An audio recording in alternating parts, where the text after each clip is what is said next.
നമസ്കാരം. ഇസ്രായേൽ പ്രധാനമന്ത്രി ബെഞ്ചമിൻ നെതന്യാഹുവിന്റെ ഒരു പുതിയ പ്രസംഗമാണ് ഇപ്പോൾ ലോകം മുഴുവൻ വൈറലായിക്കൊണ്ടിരിക്കുന്നത്, ചർച്ചയായിക്കൊണ്ടിരിക്കുന്നത്. ഈ ഇസ്രായേൽ ഫലസ്തീൻ അല്ലെങ്കിൽ ഇസ്രായേൽ ഹമാസ് പ്രശ്നം തുടങ്ങിയിട്ട് കാലങ്ങളേറെയായി ബെഞ്ചമിൻ നെതന്യാഹുവിന്റെ പല വാക്കുകളും പല ഉദ്ധരണികളും ഒക്കെ തന്നെ ചർച്ചയായിട്ടുണ്ട്.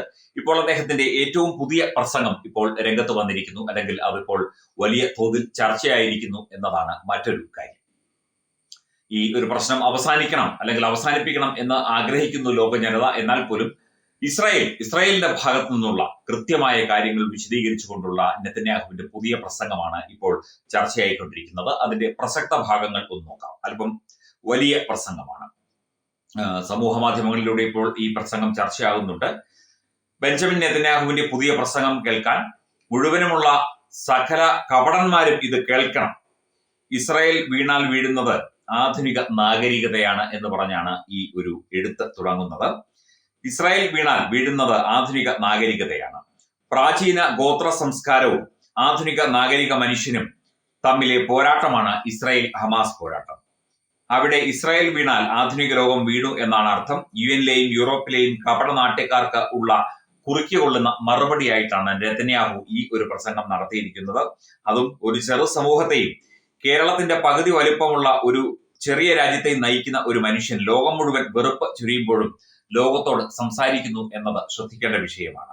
അതും ആധുനിക സമൂഹം ഏതാണ്ട് എല്ലാ സമൂഹങ്ങളും ഭീഷണി നേരിടുന്ന ഗ്ലോബൽ ടെററിസത്തിനെതിരെ നിലനിൽപ്പിനായി ഒരു ജനത പൊരുതുമ്പോൾ പോലും രാജ്യത്തേക്ക് പ്രാചീന ഭീകരവാദികൾ നാലുപാടിൽ നിന്ന് ആക്രമിക്കുമ്പോഴും സ്വന്തം ജനതയ്ക്കും അവിടെ ജോലി ചെയ്യുന്ന മറുനാട്ടുകാർക്കും ഒരു കാലത്ത് ശത്രുക്കളായിരുന്ന അറബികളെയും ജനാധിപത്യത്തിന്റെ ഭാഗമാക്കി തുരിതുര ലക്ഷ്യമില്ലാതെ പാഞ്ഞുവരുന്ന മിസൈലുകളിൽ നിന്ന് സുരക്ഷ ഒരുക്കിക്കൊണ്ട് ഒറ്റുകാരുടെയും ശത്രുക്കളുടെയും ഇടയിൽ കിടന്നുകൊണ്ട് പോരാടുകയും ഒപ്പം സയൻസും ടെക്നോളജിയും കൃഷിയും കൊണ്ട് ലോകത്തെ അത്ഭുതപ്പെടുത്തുന്ന ഒരു രാജ്യവും അതിന്റെ നേതാവും ഇസ്രായേലിനെ പഴി പറയുന്ന ഏതെങ്കിലും ഒരു മാന്യൻ എങ്കിലും ഭംഗിക്കെങ്കിലും ഭീകരർ പിടിച്ചുകൊണ്ടുപോയ അവരുടെ ജനങ്ങളെ വിട്ടുകൊടുക്കാൻ ഹമാസിനോട് പറയുന്നത് നിങ്ങൾ കേട്ടിട്ടുണ്ടോ എന്ന് ചോദിക്കുന്നു. ഒരു നേതാവ് എന്തായിരിക്കണം എന്ന് നെതന്യാഹുവിനെ കണ്ടു പഠിക്കുക.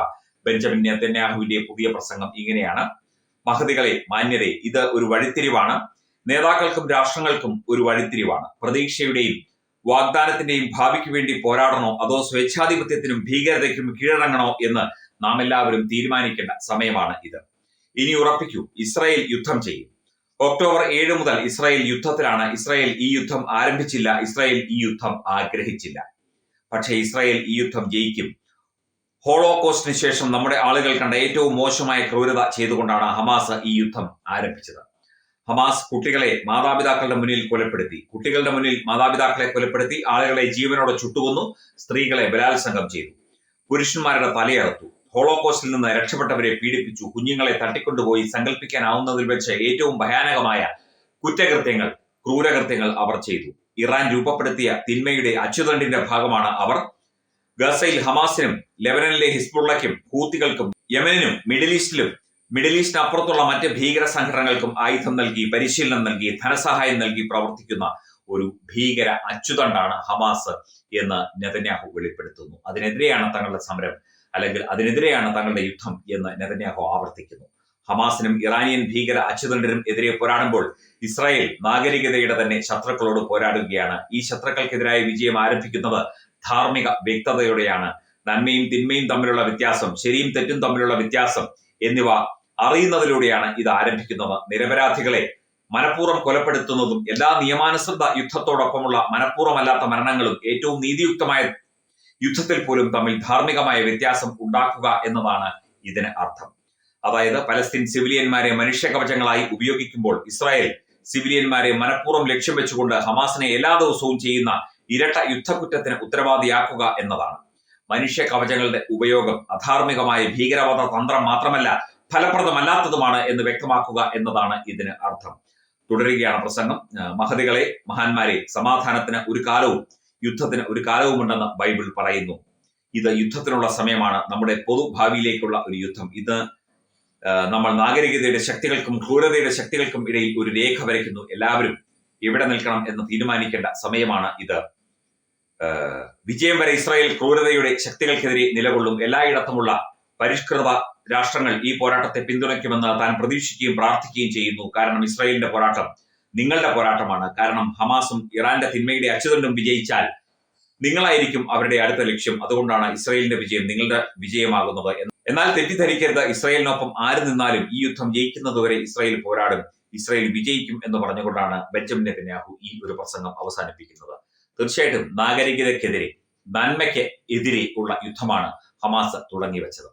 അത് ഇസ്രായേൽ എന്ന ഒരു പ്രതീകത്തിന് എതിരെ ഉള്ള ഒരു അവസ്ഥയിലേക്ക് കാര്യങ്ങൾ എത്തിക്കാനും ഇരവാദം ഉന്നയിച്ച് പലരുടെയും പിന്തുണ നേടിയെടുക്കാനും ഹമാസ്, ഹൂത്തി, ഹിസ്ബുള്ള തുടങ്ങിയ തീവ്രവാദ ഗ്രൂപ്പുകൾക്ക് കഴിഞ്ഞു എന്നത് അവരുടെ വിജയമല്ല, അവരുടെ പരാജയമാണ്, അവർക്കേറ്റ തിരിച്ചടിയാണ് സൂചിപ്പിക്കുന്നത്. കാരണം അവർക്ക് വരാൻ മാർഗമില്ല.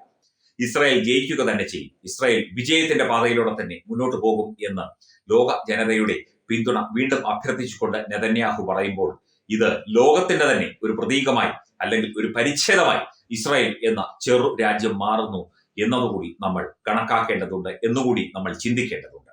ഇസ്രായേൽ വിജയിക്കും വരെ ഈ യുദ്ധം തുടരും. കാരണം ഇത് ഭീകരതയ്ക്കെതിരെയുള്ള, ആഗോള ഭീകരത, മതഭീകരത എന്നിവയ്ക്കെതിരെയുള്ള ഇസ്രായേലിന്റെ ചെറുത്തുനിൽപ്പാണ്, ഇസ്രായേലിന്റെ പോരാട്ടമാണ്. അത് വിജയിപ്പിക്കാനുള്ള ഉത്തരവാദിത്വം ഈ ലോകത്തെ ഓരോ നല്ലവരായ ജനങ്ങൾക്കുമുണ്ട്, ഓരോ രാഷ്ട്രങ്ങൾക്കുമുണ്ട് എന്നതുകൂടി ബെഞ്ചമിൻ നെതന്യാഹു പറഞ്ഞു വയ്ക്കുന്നു.